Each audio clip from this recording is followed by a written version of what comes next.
কোনো বৌমা যদি সে তার বাপের বাড়ি থেকে কিছু সংস্কার বা নিয়ম শিখে আসে আর সেটা যদি সে শ্বশুর বাড়িতে মানে, তাহলে তাকে শুনতে হবে, বাপের বাড়ি যা শিখে এসেছো তা ভুলে যাও, আমাদের বাড়িতে যে নিয়ম তাই তোমাকে মানতে হবে। বিয়ে হয়ে আসা মাত্র একটা মেয়ে যতটা না সংস্কারী নিয়মকানুন জানে, ঠিক তার বছর ঘুরতে না ঘুরতে সে একটা আদর্শ বৌমা হিসাবে সংসারের সংস্কারগুলো নিজের মধ্যে রপ্ত করে নেয়।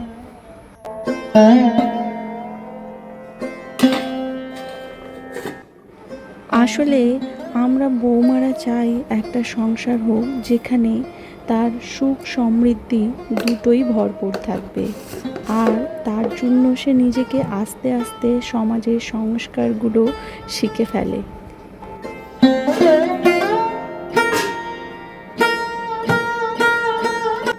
আসলে আমরা মেয়েরা যতই স্মার্টভাবে এখন চলি না কেন, স্বামী সন্তানের মঙ্গলের জন্য যদি, সংসারের উন্নতির জন্য যদি প্রতিনিয়ত কিছু না কিছু নিয়ম মেনে চলি, তাহলেই আমাদের মনে শান্তি থাকে।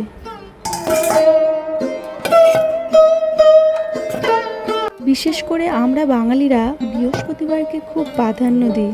এই দিন চেষ্টা করি মা লক্ষ্মীকে সন্তুষ্ট করতে।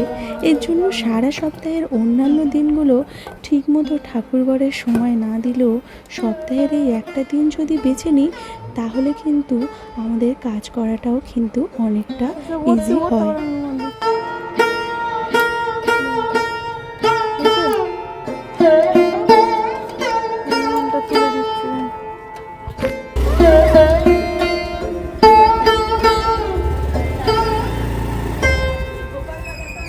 নমস্কার বন্ধুরা, আমি সুপর্ণা, আর সুপর্ণা বায়ন ব্লগের বৃহস্পতিবার ব্লগে সবাইকে স্বাগত। আশা করছি যে যেখান থেকে ভিডিওটি দেখছো খুব খুব ভালো আছো। মেয়েকে তো স্কুলে পাঠিয়ে দিয়েছি, আর তারপরে দেখো ওয়েদারটা কেমন, একটু মেঘলা আকাশ কিন্তু সব সময় দেখা যায়, কিন্তু আজকে দেখো পুরো নীল আকাশ দেখবো। আর দেখো পাখি দুটো কেমনভাবে বসেছিল, তোমাদেরকে কি বলবো। তার জন্য কিন্তু এই প্রকৃতির সৌন্দর্যটাকে উপভোগ করার জন্য কিন্তু আমি তোমাদেরকে এবং ইউটিউবকে অসংখ্য ধন্যবাদ জানাই। কেননা এইরকম ছোটো ছোটো কিছু ক্যামেরাবন্দি মাঝে মাঝে আমার মনে কিন্তু অনেকটাই শান্তি এনে দেয়।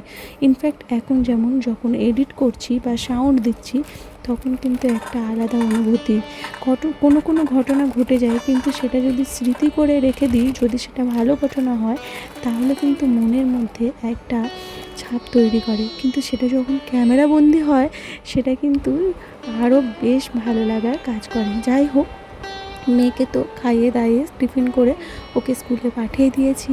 আর যেহেতু বৃহস্পতিবার, তাই একটু বাসি কাজটা একদমভাবে নিখুঁতভাবে আমি করে থাকি। অন্যান্য দিন ব্যস্ততার কারণে সামান্য কিছু হয়তো বাদ গেলেও বৃহস্পতিবারটা কোনো কিছু বাদ দিই না। এই ধরো ঘর মোছা, সব জায়গায় ঝাড়পাট দেয়া, এছাড়া জামা কাপড় একদম ভালোভাবে গুছিয়ে রাখা। অন্যান্য দিন কিছু কিছু ব্যস্ততার কারণে হয়তো মেয়েকে দিয়ে আসি স্কুলে, বা আরও অনেক কিছু কারণে একটু হেজিটেট হয়ে পড়ি বা কাজগুলো ঠিকঠাক করে উঠতে পারি না। কিন্তু এইগুলো যদি সময় করে আমি সময় মতো একটা দিন বেছে নিই, তাহলে কিন্তু সব থেকে ভালো হয়। তাই এই বৃহস্পতিবারটাকে আমি বেছে নিয়েছি। আর আমি কিভাবে করি সবই তো সকাল থেকে তোমাদেরকে দেখালাম, সাথেও আমাদের যে সাংস্কৃতিক মন একটা বৌমা হিসেবে কী করে আস্তে আস্তে এরকম সংস্কারের মধ্যে ঢুকে গেছি, সেটাও কিন্তু তোমাদের সাথে শেয়ার করব।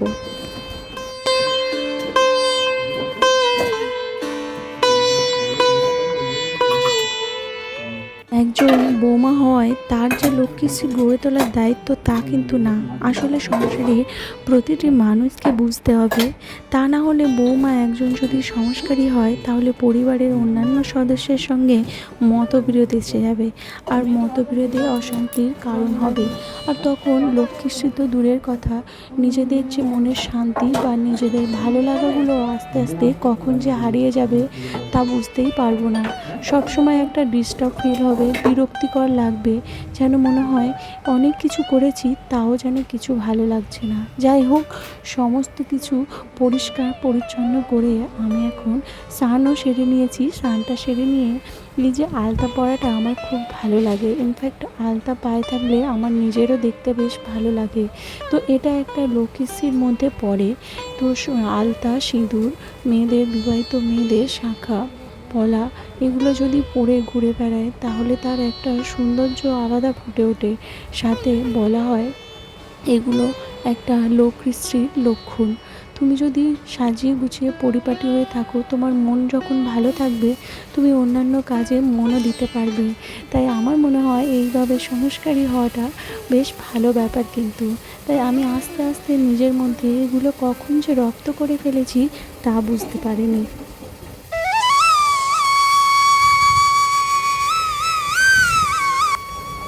আসলে একটা মেয়ে আস্তে আস্তে সেই নিয়মগুলো কখন যে অভ্যস্ত হয়ে যায় সে তখনই বোঝে যখন কেউ বলে, যখন অন্য কেউ আর কি বলে, তুই তো একটা সংস্কারীপূর্ণ বৌমা হয়ে গেছিস, আগে তো এমন ছিলি না।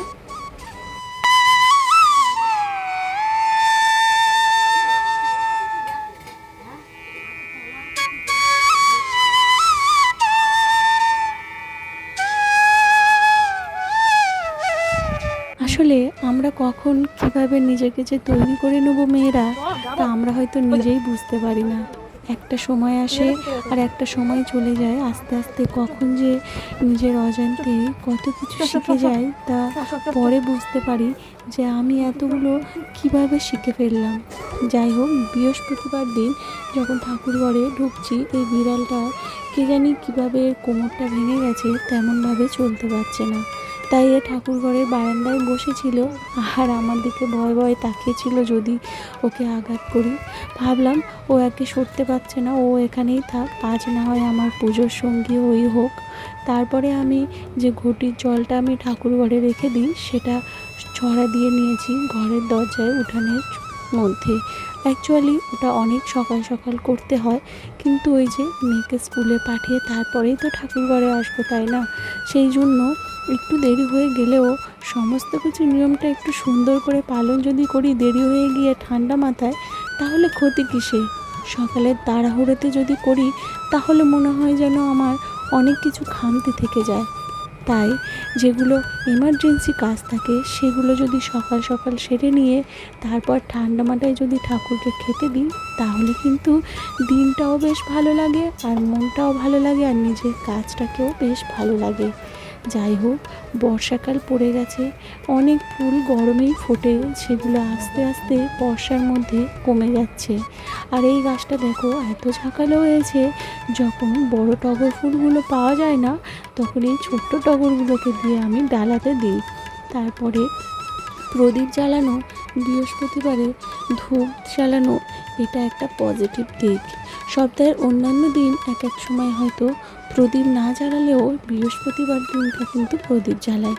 আর দেখো বিড়ালটা কেমন করছে, ও পুরো ওখানেই বসেছিল, যতক্ষণ ধরে আমি পূজা করেছি ঠিক ততক্ষণই বসেছিল।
চলো, পূজা তো দেওয়া হয়ে গেল, এবার বলি আমার বৃহস্পতিবারের একটা কিছু গল্প, যে গল্পটা কিনা সকাল থেকে তোমরা দেখলে।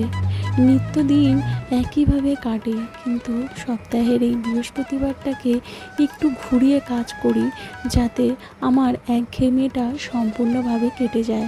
দেখো, সকালের আকাশ নীল দেখেছিলে আর এখন কতটা কালো হয়ে গেছে, আবার বুঝি বৃষ্টি আসবে।